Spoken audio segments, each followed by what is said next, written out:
예, 불행에 항복하지 말라라는 제목으로 하나님 말씀 증거하도록 하겠습니다. 두 번째 뭉칩니다. 10장부터 24장까지 1장부터 9장까지는 예수님이 지혜다 그런 얘기고, 그 다음에 지혜로 사는 삶, 그 두 번째 뭉치는 예수로 사는 삶, 그런 겁니다. 첫 번째는 7절까지인데 유순한 대답의 힘입니다. 말은 촉매가 됩니다. 나쁜 것을 더 나쁘게 만들 수도 있고요, 좋은 것을 더 좋게 만들 수도 있고. 그러니까 어리석은 사람은요, 나쁜 것을 막 증폭시키는 사람이고, 좋은 사람은 나쁜 것을 약화시키는 그런 정촉매, 부촉매 역할을 감당하게 된다는 것입니다. 인간은 한자를 보죠. 사이가 한자잖아요. 인간은 사이의 존재예요. 인간은 홀로 존재하는 게 아니라 사이 속에 존재하는 거잖아요. 그러니까 사이좋게 살아야죠. 그 사이좋게 하는 것의 도구가 대화 아닙니까? 말을 통해서. 그래서 사이가 안 좋은 사람들 보면 말이 험한 사람이에요. 뭐 딴 거 아닙니다. 사이가 안 좋은 이유는 말이 틀려서 그래요. 근데 말이 올바르게 서 있으면 사이가 좋아지게 돼 있다는 것입니다. 그래서 내가 이게 고립돼 있고 내 주변과의 관계가 안 좋다 그러면 말이 안 좋은 거예요. 말이 유순하지 않은 말입니다. 유순한 대답, 유순한 말, 이 사이를 좋게 만든다는 것입니다. 그러므로 하나님 앞에서 이 말이 변화되게 해주세요, 그럼 관계가 변화되게 해주세요라고 하는 말과 똑같다라는 것입니다. 그러니까 어리석은 사람하고 이게 말을 하다 보면요, 약을 올린다 그러죠. 분노를 일으킨다. 그래서 관계가 다 깨지게 돼 있다라는 것입니다. 되게 이런 사람들은 자기가 평생 살면서 나는 고집이 세다 뭐 이런 소리 한두 번씩 들어본 사람들은 이게 말 잘못 사용하는 사람입니다. 그러니까 나는 너를 변화시킬 거야, 그런 게 고집이거든요. 또는 나는 죽어도 안 변해, 그러니까 막 강요하는 거죠. 그러니까 사이가 깨지게 되더라는 것입니다. 그래서 과격한 말, 단정적인 말, 여지를 주지 않는 말, 그래서 말 속에 독이 있고 말 속에 상처가 있다라는 것입니다. 함부로 말하는 거죠.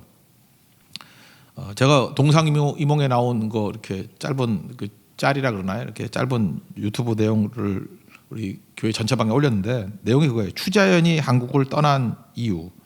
그 추자연이라는 그 중국가에 있는 그 연예인이 있지 않습니까? 그 중국 할머니하고 이렇게 중국 프로 같아요. 중국말로 이렇게 대화를 나누는 것들을 보니까 추자연이 이렇게 얘기합니다. 자기가 한국에서도 인기 있는 연예인이었답니다. 근데 왜 난 몰랐지? 한국에서 인기가 있었대요. 하여튼간에. 근데 중국에 갈 수밖에 없는 이유가 있었다라고 하면서 심정을 쭉 얘기를 하는데, 아픈 가정사 때문에 그렇다라는 거예요. 어렸을 때 자기하고 여동생이 있었대요. 그러니까 딸 둘이죠. 여동생이 있었는데 물에 빠져서 죽었답니다. 자기는 살아났고 여동생은 죽었고. 그러니까 엄마가 이게 충격을 받죠. 그 자녀를 잃은 엄마의 마음이 얼마나 이렇게 아프겠습니까? 그러니까 엄마가 정신을 잃어버렸대요. 정신이 제정신이 아니래요. 그래서 뭐 그것 때문에 그런지 모르지만 아버지하고도 이혼하게 돼버렸고, 그러고 난 다음에 이제 엄마가 이제 추자연하고 같이 사는데 이제 마음에 충격이 있을 때마다 그랬다는 거예요. 네가 죽었어야 하는데, 네가 죽었어야 하는데. 그러니까 여동생이 살고 네가 죽었어야 되는데. 그러니까 아마 건강한 엄마라 그러면 그렇게 말 안 했겠죠. 충격 받았으니까 뭐 그런 식으로 얘기를 했겠죠. 네가 죽었어야 하는데, 네가 동생 잡아먹었다, 뭐 이런 말 많이 쓰잖아요, 그죠? 계속해서 압박이 오더라는 것입니다. 그게 견딜 수가 없었다는 거예요. 근데 그 어머니도 그럴 수밖에 없는 이유가 친할머니한테 학대를 받았대요. 아들 못 낳으면 옛날에 뭐 학대하고 그런 거 있잖아요. 아들도 못 낳는 주제 하면서, 이게 또 친할머니한테 어머니가, 시어머니죠. 시어머니한테 당했던 그 상처와 독이 또 엄청나는가 봐요. 그러니까 그 독이 누구에게 임한 거예요? 또 자기 딸에게 임하고. 그러니까 그 엄마도 참 불쌍한 여자죠. 시어머니한테 당한 거, 또 자기 둘째 딸 잃어버린 거, 그러니까 뭐 남편하고 또 버림받은 거, 한 여자로서 감당할 고난이 아니잖아요. 그러니까 어마어마한 거죠. 그래서 그 엄마한테 상처를 엄청 입었다라는 거예요. 중국에 와가지고 추자연이 얘기를 합니다. 돈도 벌고 해서 이렇게 아버지한테 돈을 보내주는가 봐요. 아버지한테 돈을 보내주고, 또 아버지는 그 받은 돈을 가지고 또 할머니한테 전달해주고. 근데 자기는 할머니를 만날 수가 없대요. 그랬더니 그 중국 할머니가 그래요. 나중에 후회하게 된다고, 그 할머니 만나보라고. 그때부터 추자연이 울기 시작합니다. 그러면서 그래요. 내가 할머니 못 만나는 이유가 있다고. 이유가 뭐냐면 엄마한테 미안해서. 그러니까 엄마가 이 할머니한테 대한 그 상처가 너무너무 큰 거예요. 그러니까 지금 추자연은 엄마를 미워하는 거죠. 근데 미움이 아니죠. 엄마를 진짜 사랑하고 있는 거예요. 상처도 받았지만 엄마를 사랑하는 거예요. 애증이 막 교체되는 거 아니에요. 내가 할머니를 만나면 엄마한테 너무너무 미안해서 만날 수가 없다고. 모순이죠. 이런 일들이 왜 벌어지는 겁니까? 가정 안에 마귀가 이렇게 파괴시키는 것들을 주는 거라고요. 그 말은 뭐예요? 함부로 말하는 거, 상처 주는 거, 독 주는 거. 유전이라는 게 뭐 딴 게 유전이지 아십니까? 이런 게 유전이 되는 거예요. 그죠? 윗대부터 밑으로 계속 내려와 가지고 이제 거기서 끝나 버려야 되겠죠. 그러니까 마귀가 우리에게 주는 걸림돌이 있다는 거예요. 말로 인한 걸림돌. 그래서 우리를 넘어뜨리게 된다는 것입니다. 혹시라도 여러분 생각해 보세요. 내가 너무 힘들어서 이 말하지 않으면 견딜 수가 없어. 그리고 함부로 말했던 것이 우리 자녀들에게 엄청 상처가 되고요. 거기서 끝나지 않습니다. 대를 이어 내려가는 거예요. 상처받은 사람이 또 상처를 주고 독에 중독된 사람이 또 독한 말 품기 시작하고 우리 크리스찬들은 물론 이제 이해를 해야 되겠죠. 저렇게 상처를 주는 말, 독한 말을 하는 사람 보면 얼마나 힘들면 저러겠나라고 하면서 큰 마음 가지고 품어야 되겠지만 대부분은 이제 그렇지 못하지 않습니까? 그러니까 이게 이어간다라는 거예요. 이거 끊어버릴 줄 알아야 된다라는 것입니다. 우리 1, 2, 3절 한번 읽겠습니다. 시작. 유순한 대답은 분노를 쉬게 하여도 과격한 말은 노를 격동하느니라. 지혜 있는 자의 혀는 지식을 선히 베풀고 미련한 자의 입은 미련한 것을 쏟느니라. 여호와의 눈은 어디서든지 악인과 선의를 감찰하시느니라. 이 4절에 보면 온순한 혀 이런 단어가 나오죠. 온순한 혀. 이거 원문을 보니까 라파예요. 라파. 그러니까 어떤 혀냐면은 치료하는, 여호와 라파 그러면 치료하는 하나님이잖아요. 그러니까 라파의 혀예요. 그러니까 치료하는 혀라고요. 온순한 혀는 사람을 치료합니다. 치료하는 혀예요. 그러니까 온순한 대답을 주면 상처 주는 마음을 치유해주고 독을 베푸는 것을 치유해준다는 것입니다. 그러니까 이런 말이 뭐가 될까라면 우리가 이런 단어는 입에 그냥 붙어서 쓰는 게 되게 중요한 것 같아요. 대부분 부딪힐 때 보면요 이런 거예요. 상대가 공격적으로 하잖아요. 그러니까 상대가 공격적이라는 건 뭐예요? 내게 상처를 주고 독을 주는 말을 하잖아요. 그러니까 말하는 사람이 뭐 온당한 게 아니죠. 부당한 말을 하는 거잖아요. 그러니까 예를 들어서 너는 왜 그 모양이야? 그 화가 나죠. 내 모양이 어때서? 너는 왜 그 모양이야? 뭐 이러고 너는 왜 그러고 사니? 더 열받는 건 뭐예요? 우리 자녀들 막 건드는 거잖아요. 뭐 부모 건드는 거 아니에요. 네 아들은 왜 그래? 뭐 이런 거. 네 딸은 왜 그래? 이렇게 자녀를 건드리지 부모 건드리지 그걸 폭발하죠. 되게 이렇게 말하는 사람이 있다라는 거예요. 그죠? 그럼 이거에 대해서 내가 이렇게 폭발적인 대응을 하면은 이게 다툼이 일어나겠죠. 온순한 혀는 뭐냐? 그것을 잠재울 수 있는 그 부당한 말을 잠재울 수 있는 말들을 연구하고 그걸 내 단어로 만들어야 돼요. 예를 들어서 어떤 사람이 너는 왜 그 모양이야? 왜 네 자식은 그런 모양이야? 이렇게 좀 무례한 얘기를 막 하잖아요. 그럼 그걸 잠재우는 우리 한국말에 제일 좋은 게 뭘까 생각해 보니까 그러게 말입니다. 그러면 돼요. 그러게 말입니다. 그럼 이건 거절하는 것도 아니잖아요. 그냥 받아들이는 거잖아요. 그렇다고 다 받아들이는 것도 아니죠. 네가 그렇게 보는구나. 그러게 말입니다. 그러면은 대부분의 분노나 이 폭발적인 것들이 한 80% 이상은 다 감해져 버리는 것 같아요. 그래서 우리 세교회 성도들은 이 말 꼭 배웠으면 좋겠습니다. 예, 그러게 말입니다. 뭐 이렇게 말 같지도 않은 소리를 하면서 왜 당신은 설교를 왜 그따위래? 뭐 이러면 그러게 말입니다. 예, 그죠? 왜 그런 식으로 쳐다봐? 그러게 말입니다. 그렇다고 그러면 뭐 받아주는 것도 있지만 또 아닌 것도 있고 뭐 좀 애매하잖아요. 그렇지만 상대에게 더 분노가 생기게 만들지는 않죠. 그러니까 그러게 말입니다. 이게 참 좋은 말인 것 같아요. 이게 온순한 혀입니다. 또 하나 예수님이 가르쳐준 것도 있죠. 예를 들어서 말도 안 되는 일이 벌어지잖아요. 행동. 그러니까 십자가 지기 전에 기도 좀 하랬더니 겟세마네 동산에서 엎어져 잠만 자고. 예수님 뭐라 그래요? 마음은 원이로되 육신이 약해서. 안희숙 여사가 뭐라고 번역했어요? 그럴 수도 있지. 이게 온순한 혀라고요. 우리 한국말 가운데 그럴 수도 있지. 어떻게 말도 안 되는 일들이 벌어지게 될 때 말도 안 돼. 그죠? 이게 있을 수 있는 일이야. 짐승만도 못해. 이러면 싸움 나는 건데 우리가 이렇게 온순한 혀가 되기 위해서는 그럴 수도 있지. 남편이 이렇게 하는 게 말이 돼. 그럴 수도 있지. 아내가 이렇게 하는 게 말이 돼. 그럴 수도 있지. 거기서 다 잠재워지는 거야. 이게 온순한 혀입니다. 치료하는 혀. 라파의 혀. 그러니까 그러게 말입니다. 그럴 수도 있지. 이게 되게 좋은 말인 것 같아요. 이런 단어들을 품고 있는 사람들이 관계가 되게 좋더라고요. 그런데 어떤 말이 있으면은 그걸 이제 되갚아주는 사람이 있죠. 더한 말로, 막 심지어 욕설로, 충고를 하는데 욕설로 나가는 거. 그걸 뭐라 그래요? 악인 또는 지혜 없는 자 이렇게 얘기하는 거죠. 이게 바보짓하지 말라. 뭐 그런 얘기겠죠. 하나님 앞에 이러한 모습들이 꼭 있기를 원합니다. 그리고 또 하나 그 6절 같은 데 보니까 뭐가 나오냐면 의인의 집에는 많은 보물이 있다. 보물이 뭐겠어요? 이게 밝음이에요. 밝음과 명랑함, 뭐 신앙적 확신이 있는 거 이런 거예요. 그런 사람은요 도둑이 들어와서 도둑질 못하죠. 아니 뭐 물건이 훔쳐갈 수 있겠지만 그 신앙적인 명랑함 이런 걸 어떻게 훔쳐갈 수 있어요? 못 훔쳐가죠.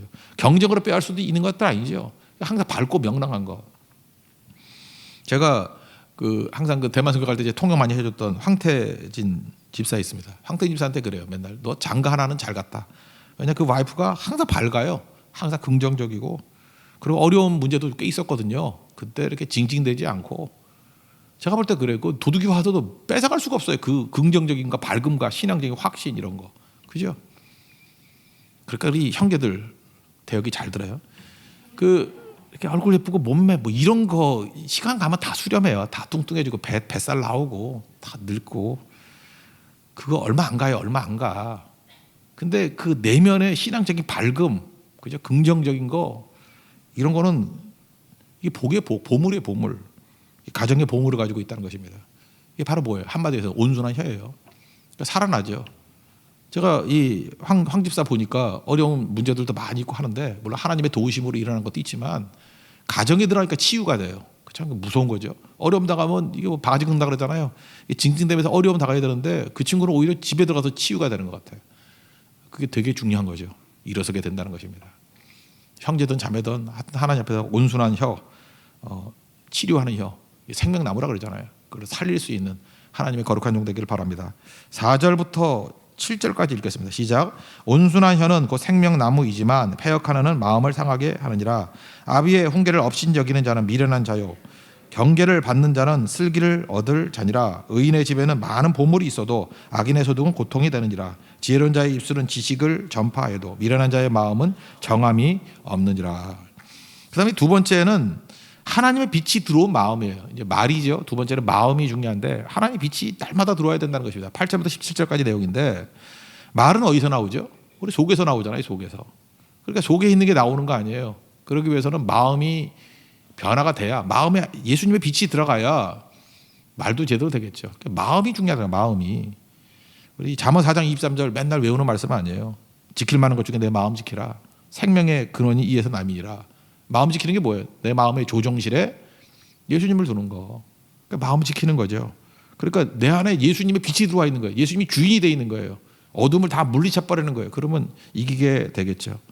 예수님 그러잖아요. 마태복음 15장 11절에 입으로 들어가는 것이 사람 더럽게 하는 게 아니고 입에서 나오는 것이 사람 더럽게 한다고. 그 속이 뭐예요? 더러움이 있으면 더러운 게 나오는 거죠. 그러니까 내 안에 예수님이 계시면 정결하게 만들어 주겠죠. 그리고 힘있게 만들어 주겠죠. 예수님이 조정하니까. Not I but Christ. 내가 아니고 예수님이니까. 그게 마음이 중요하다라는 것입니다. 그럼 마음의 중심에 예수님을 모시는 방법이 뭐냐? 그게 예배라는 거예요. 그래서 시작부터 예배가 나오잖아요. 그죠? 하나님 앞에 예배 드리는 자가 되라. 악인의 제사 안 받지만 악인의 제사는 왜 하나님이 미워하실까요? 형식은 제사인데 자기가 변화되지 않는 거예요. 그러니까 하나님이 들어올 틈을 주지 않는 거예요. 그러니까 예배 자리는 나와 있지만 안 듣는 거예요. 가인의 제사가 그거 아니에요. 자기 고집. 그냥 뭐 하나님 말씀은 떠드시오 나는 납니다. 우리가 노아 얘기를 했잖아요. 의로움이 뭐라 그랬어요? 하나님의 공의, 하나님이 기준이 되는 인생, 말씀을 따라가는 인생, 세상 따라가지 않고 말씀 따라가는 인생, 그걸 의로움이라 그러잖아요. 예배는 뭐예요? 주님 따라가겠습니다 하는 거 아니에요. 그러니까 공의가 있는 인생, 공의 따라가는 인생. 그럴 때 예배는 기준 바뀌는 거예요. 내 기준에서 하나님 기준, 세상 기준에서 하나님 기준으로 가겠습니다. 그럴 때 마음이 변화가 되겠죠. 그런 사람은 말씀 거절하지 않고 다 수용하겠죠. 그러니까 뭐 말씀을 배반하지 않는다 이런 말씀이 나오죠. 그러니까 마음이 밝아질 수 있는 길은 뭐밖에 없어요? 예배밖에 없어요. 오늘 새벽 예배는 뭐예요? 여러분 마음에 예수의 빛이 임하는 시간이에요. 여러분 믿습니까? 그래서 어둠이 다 사라지고 예수님이 조종칸 잡는 인생이라고. 그러니까 승리하겠죠. 동행의 힘으로 승리하겠죠. 그게 중요하다는 것이다. 8절부터 10절까지 읽겠습니다. 시작. 악인의 제사는 여호와께서 미워하셔도 정직한 자의 기도는 그가 기뻐하시느니라. 악인의 길은 여호와께서 미워하셔도 공의를 따라가는 자는 그가 사랑하시느니라. 도를 배반하는 자는 엄히 징계를 받을 것이요 견책을 싫어하는 자는 죽을 것이니라. 어떤 사람은 그러더라고요. 자기중심적인 게 이게 나쁜 건데 지옥이 뭐냐? 지옥에 대해서 뭐 이렇게 설명을 뭐 여러 가지 하는 사람이 있는데 이 정의도 되게 좋은 것 같아요. 자기를 한순간도 잊을 수 없는 곳, 그게 지옥이래요. 그러니까 되게 미치는 사람들이 특징이 뭐냐 하면은 주변이 안 보여. 나에 매몰되어 있는 거야. 나밖에 생각이 안 나. 나. 그게 마귀죠. 교만의 극치에 가버리면 내가 그러잖아요. 이사야 14장 보세요. 마귀 특징이 내가. 그 다음에 그 어리석은 부자의 특징이 뭐예요? 내가 나를 위해서 내 곡간을 짓고 내 영혼아 뭐 이러잖아요. 그래서 나. 그럼 망하는 거죠. 그러니까 지옥은 뭐예요? 한순간도 자기를 잊지 못하는 게 지옥이래요. 나밖에 몰라요, 나밖에. 그러니까 미치는 거죠. 내 얼굴이 왜 이래? 내 뽀드락지가 왜 이래? 내 살이 왜 이래? 나. 아침부터 저녁까지 나밖에 생각이 안 나요. 그 지옥이에요. 근데 언제부터 천국이 하나님 바라보고 나 말고 밖을 바라보는 거죠. 이웃을 바라보고 돈도 나를 위해 쓰는 게 아니라 이웃을 위해 쓰고 섬기고 그 천국이 임하게 되는 거죠. 그게 되게 중요한 거예요. 예수님이 내 마음에 오시면 특징이 뭐냐 하면은 나를 벗어나게 만들어요. 나이. 내가 다 죽고 나는 아닙니다. 크라이스트. 예수님이 주인 되십니다. 이끌어 가십니다. 빛이 임하면 그런 일이 벌어지는 거죠. 내 마음을 아시고 내 마음을 주관해 주신다는 것입니다. 그러니까 겸손이 뭐예요? 들을 줄 아는 거죠. 거만함이 뭐예요? 가르치기만 하고 배우려고 하지 않는 마음. 그거 한번 볼까요? 11절과 12절 읽겠습니다. 시작. 스올과 아바돈도 여호와 앞에 드러나거든 하물며 사람의 마음이리요. 거만한 자는 견책받기를 좋아하지 아니하며 지혜 있는 자에게로 가지도 아니하느니라. 그러니까 결국은 세상 만사 모든 문제가 마음의 문제라는 거야. 마음에 예수님이 빛을 비춰주시면 환경에 관계없죠. 우리 환경 때문에 이기고 지고 하는 거 아니죠. 동행의 원리가 뭐라 그랬어요? 나는 여전히 연약하고 부족하다니까요. 환경은 안 좋다니까요. 근데 주님이 동행해 주시면 이기는 거죠. 다윗이 언제 환경이 좋아서 이겼나? 자기 힘으로 이겼나? 하나님의 힘으로 골리앗 물리치고. 환경이 좋아서 찬송했나? 아둘람 굴에서도 하나님이 동행하시기 때문에 찬송이 나오고 그런 거죠. 찬송가 438장 나오잖아요. 3절에 높은 산이 거친 들이 초막이나 궁궐이나 환경에 한거 없다는 거죠. 내 주 예수 모신 것이 그것이나 하늘나라. 후렴은 뭐라고 되어 있어요? 주 예수와 동행하니 그것이나 하늘나라. 동행이죠, 동행. 이걸 말하고 있습니다. 주님과 동행한다 그러면 마음이 강건해지면요 환경에 관계없이 언제나 승리할 수 있다. 이런 사람의 특징이 뭘까요? 얼굴이 빛나요. 얼굴이 빛난다고 화장한다고 되는 게 아니에요. 화장 진하게 해버려 봐야 죽은 얼굴 있잖아. 그래서 삐에로 같은 얼굴. 그게 화장 잘 됐다 그래? 죽은 얼굴이지. 근데 화장이 먹기 시작하고 얼굴 보면은 이게 밝은 빛이 나요. 그죠? 근데 근심이 있으면은 심령이 상하게 되는 거죠. 그리고 항상 잔치하는 마음이에요. 그 사람 만나면 기분이 좋아. 잔치하는 것 같아. 그리고 가산이 적어도 하나님 경외하는 거. 하나님 빛이 비춰주면 그게 훨씬 더 복이라 그랬죠. 맞으면 뭐라 그래요? 채소 먹고 살아가는 것이 고기 먹고 미워하는 것보다 낫다. 배고파서 그러지 고기도 나은 것 같아. 하여튼 간에 그래요. 예. 고기도 먹고 채소도 먹고. 이게 오늘 은혜가 안 되지 왜 이렇게. 13절부터 17절까지 읽겠습니다. 시작. 마음의 즐거움은 얼굴을 빛나게 하여도 마음의 근심은 심령을 상하게 하느니라. 명철한 자의 마음은 지식을 요구하고 미련한 자의 입은 미련한 것을 즐기느니라. 고난받는 자는 그날이 다 험악하나 마음이 즐거운 자는 항상 잔치하느니라. 가산이 적어도 여호와를 경외하는 것이 크게 부하고 번뇌하는 것보다 나으니라. 채소를 먹으며 서로 사랑하는 것이 살진 소를 먹으며 서로 미워하는 것보다 나으니라. 그러니까 우리가 뭘 해야 돼요? 자꾸만 우리 마음 가운데 어둠이 있는 걸 놔두지 마세요. 마귀가 우리에게 걸림돌 주는 걸 놔두지 말라고요. 빛을 받아들이십시오. 불행을 용납하지 말라고요. 불행에 항복하지 마십시오. 뭘 불행에 불행하긴. 주의 빛이 임하면 밝아지는 거고, 그죠? 그 다음에 하나님과 연결되면 언제나 생명이 임하게 되는 거죠. 절대 불행에 항복하지 마십시오. 주와 연결되면 역전되죠. 다 뒤집어지고 승리하게 되는 거죠. 그 길로 걸어가는 하나님의 종 되기를 바랍니다. 그래서 결국은 예수로 사는 삶이 뭐예요? 유순한 대답, 말, 그리고 뭐예요? 빛이 많은 마음. 이게 중요한 거죠. 다 된 얘기인데 마지막에는 이거 선택한 결과가 어떻게 되는지 비교하는 얘기가 18절부터 쭉 나옵니다. 이제 한 번 더 다루는 게 이제 말과 마음에서 이제 나오는 결과들이 막 폭발하니까 분노죠, 분노. 분노를 선택하면 다툼이 일어난다는 거예요. 그러니까 분노해 보세요. 그럼 다툼이 막 일어나는 거죠. 여러분 한번 생각해 보세요. 누구하고 동행하기 힘들어요? 어디 선교 같은 거 갈 때도 보면 방같이 쓰기 싫어하는 사람들 있고 우리가 같은 팀 되기 싫어하고 그런 사람들 보면은 딴 게 아니에요. 못생겨서 같이 있기 싫어요. 그런 사람 못 봤어. 동성끼리인데 못생기면 어때요? 오히려 위로가 되지. 그죠? 그건 아니잖아요. 그죠? 근데 뭐가 문제냐 했더니 화를 잘 내는 사람이에요. 화를. 내가 조금 잘못 건들면 화를 내가지고 힘들대. 왜냐하면 우리가 누구를 배척하거나 그런 거 아니잖아요. 근데 사람이 실수하거나 그럴 수 있잖아요. 이렇게 일주일 같이 보내다 보면. 근데 자꾸 화를 낸대. 그러니까 나는 감당할 수 없어요. 그런 거죠. 사이 좋겠는데 사이가 잠깐만 깨지게 된다는 것입니다. 그러니까 이 화가 나는 사람은 표현 안 하는 사람도 있어요. 표현 안 하면 화병이 돼버리는 거고. 그죠? 그다음에 표현을 하면 폭력이 되는 거죠. 언어 폭력. 그러니까 둘 중에 하나야. 그래서 이 사람이 예를 들어서 말씀을 듣고 은혜를 받았어. 그래서 표현을 안 해. 그리고 화병이 생겨가지고 한의원 다녀. 화병 코너. 그리고 폭발해. 그러면 사이가 안 좋아져. 그러니까 이게 처리를 해야죠. 그러니까 이거 어떻게 처리할 것인가. 이거 분노에 대한 처리. 이게 되게 중요한 건데요. 분노는 외부에서 오는 게 아니라 그랬죠. 내 안에 있는 거예요. 내 안에 어둠이 있는 거예요. 우리 추자현 같이 내 속에 상처가 있는 거예요. 내 속에 독이 있는 거예요. 내재된 분노라고요. 내재된 속에 있는 분노라고요. 그럼 이거 어떻게 처리해야 될 것인가 생각해 보니까 객관화시키기 이게 중요한 것 같아요. 객관화시키기. 예를 들어서 어떤 사람이 내가 싫어하는 걸 자꾸만 얘기를 해. 그리고 내 상처가 있잖아요. 그 자꾸만 건드려. 나 그거 얘기하면 나 못 참고 막 그러는데 이 사람은 모르고 그러는 것 같아요. 자꾸만 얘기를 하면 이렇게 침착하게 말하는 게 필요한 것 같아요. 네가 그렇게 얘기하니까 내가 화가 나 지금. 화를 안 내면서 말은 그래요. 화 내면서 말하면 안 되고 차분하게 내가 지금 화가 나 이렇게 얘기를 하라고요. 근데 그게 네 잘못은 아니고 내 속에 화가 있는 것 같아. 그래서 네 문제가 아니라 내 문제야.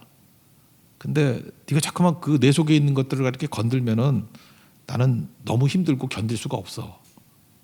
라고만 얘기를 해도요. 화가 반은 풀려요. 막 불이 막 끓고 있잖아요. 근데 뚜껑만 열어도 끓는 물이 가라앉는 거와 마찬가지로. 그게 객관화예요. 내 속에 있는 것들을 이게 화가 나를 주장해가지고 내 조정석에 분노가 나를 조종하게 만들지 아니하고 이걸 꺼내가지고 객관화시키는 게 이렇게 쭉 앞에 내놓는 거예요. 내 속에 이 화가 있어. 표현하는 순간에 다 사라져요. 근데 그거보다 더 좋은 방법은 뭐냐 하면 기도죠. 하나님 앞에 토로하는 거예요. 아마 다윗도 화가 많이 났던 것 같아요. 그죠? 화날 일이 뭐 한두 개겠어요. 말도 안 되는 일이 막 벌어지니까. 근데 하나님 앞에 이렇게 기도를 통해서 저주시라 그러죠. 이렇게 저주기도 다 토해내는 거예요. 실제로 다윗이 그러고 살진 않았어요. 기도할 때 하나님 앞에 쏟아놓는 거예요. 쏟아놓으니까 객관화돼 버리죠. 그러니까 하나님이 만져주시고 치유해 주시고 회복이 되더라는 것입니다. 이거 해야 돼요. 근데 이거 안 하는 이유가 뭐죠? 이게 귀찮잖아. 그죠? 이렇게 폭발해 버리는 게 빠르잖아. 화나면 화 내버리는 게 빠르잖아요. 그래서 화하고 연결되는 게 게으름이에요. 하나님 앞에 이렇게 말하는 과정을 생략해 버리고 하나님 앞에 기도하는 걸 생략해 버리고 그냥 폭발해 버리는 거예요. 게으름은 핑계 대는 거죠. 남 탓. 쟤 때문에 그런 거야. 내 속에 화가 있는 게 아니라 쟤가 나 건든 거야. 남 탓하고. 그리고 아무것도 안 하려고 그래요. 그죠? 그래서 핑계를 댄다고. 밖에 가시울타리가 있다. 이래서 내가 화를 내는 거야. 이러니 내가 어떻게 견딜 수가 있겠어? 라고 해서 핑계 대는 거. 그러면 아무것도 아닌 거죠.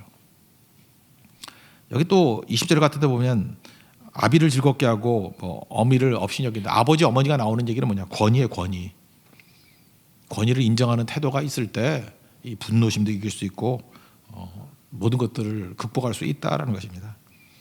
이거 한번 읽어보죠. 18절부터 20절까지 읽겠습니다. 시작. 분을 쉽게 내는 자는 다툼을 일으켜도 노하기를 더디하는 자는 시비를 그치게 하느니라. 게으른 자의 길은 가시 울타리 같으나 정직한 자의 길은 대론이라. 지혜로운 아들은 아비를 즐겁게 하여도 미련한 자는 어미를 없인 여기느니라. 그러니까 권위 아래 놓여 있으면 이게 함부로 분노하지 않죠. 그죠? 이런 게 되게 중요하다는 것입니다. 그리고 또 하나는 뭐냐면 아까도 얘기했잖아요. 사이라고. 인간은 사이의 존재라고. 우리 잠언의 3대 주제가 있잖아요. 개인은 뭐예요? 개인의 정직. 거기도 머무르면 안 되고 페어한 거에 머무르면 안 되고 그다음에 공동체의 정의. 공동체로 나가야 된다는 것입니다. 그래서 내 모든 자산들이 내게 모든 받은 은혜들이 공동체의 유익이 되게 만드는 거예요. 그게 공동체의 정의라고요. 기준은 뭐예요? 하나님의 정의. 하나님의 기준을 가지고 개인적으로는 정직해지는 거고 공동체는 정의를 이루는 거예요. 그러니까 공동체 자산을 이루기 위해서 필요한 게 뭐죠? 공공자산이에요. 의논이 가능해야죠. 그래서 의논하면 의논이 없으면 경영이 무너진대요. 근데 지략이 많으면 산다는 거고. 관계 속에서 중요한 게 뭐죠?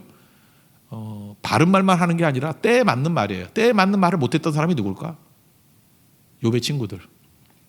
욥의 친구들이 했던 얘기 중에 틀린 말은 별로 없는 것 같아요. 내가 아무리 봐도 한 90%는 다 맞는 얘기예요. 근데 그게 욥을 열받게 만든 이유가 뭐죠? 때에 안 맞는 말이야. 때에 맞는 말. 타이밍을 지정해 주는 분이 누구예요? 내 안에 예수님이 나다이버 크라이스트. 예수님이 조정자가 되셔서 옳은 말도 할 때가 있고 안 할 때가 있어요. 상대의 상태를 봐가지고 지금 할 때와 나중에 할 때. 이게 다르죠. 그죠? 어느 타이밍에 하느냐에 따라서 이게 얘기가 달라지게 된다는 것입니다. 지혜롭게 사십시오. 22절부터 24절까지 읽겠습니다. 시작. 의논이 없으면 경영이 무너지고 지략이 많으면 경영이 성기바르니라. 사람은 그 입에 대답으로 말미암아 기쁨을 얻나니 때에 맞는 말이 얼마나 아름다운 거. 지혜로운 자는 위를 향한 생명길로 말미암으로 그 아래에 있는 수호를 떠나게 되느니라. 여기 사업하거나 뭐 직장에 계신 분들 한 주간 동안에도 여러분들 하나님께서 지혜로운 말을 통해서 이게 분노 조절과 상대를 받아들임을 통해 가지고 여러분 영역이 확장되기를 원합니다. 그래서 더 많이 넓어지는 거예요. 넓어지고 이상하게 사람들이 내게 와서 얘기하려고 그러고 위로받기 때문에 그래요. 그리고 나하고 같이 있기를 원하고 밝기 때문에 그래요. 명랑하기 때문에 그래요. 힘을 얻기 때문에 그래요. 그러면 시간이 가면 갈수록 더 넓어지는 인생을 살겠죠. 겸손해야 됩니다. 다 겸손하고 주밖에 없습니다. Not I but Christ. 그리고 배우기를 중단하지 않으면 하나님께서 큰 은혜 주신다는 것입니다. 마지막 결론 읽고 마치겠습니다. 31절부터 33절입니다. 시작. 생명의 경계를 듣는 귀는 지혜로운 가운데 있느니라. 훈계받기를 싫어하는 자는 자기 영혼을 경히 여김이라. 견책을 달게 받는 자는 지식을 얻느니라. 여호와를 경외하는 것은 지혜의 훈계라. 겸손은 종기의 길잡이니라. 이 말씀이 제 마음에 와닿더라고요. 겸손은 종기의 길잡이니라. 종기하게 되기를 원하십니까? 그러면 겸손. 나다이 자기를 부인하고 오직 예수님 붙들고 나아가게 될 때 종기의 길잡이가 될 것입니다. 자리에서 일어나겠습니다. 우리 믿음과 삶 찬양하겠습니다.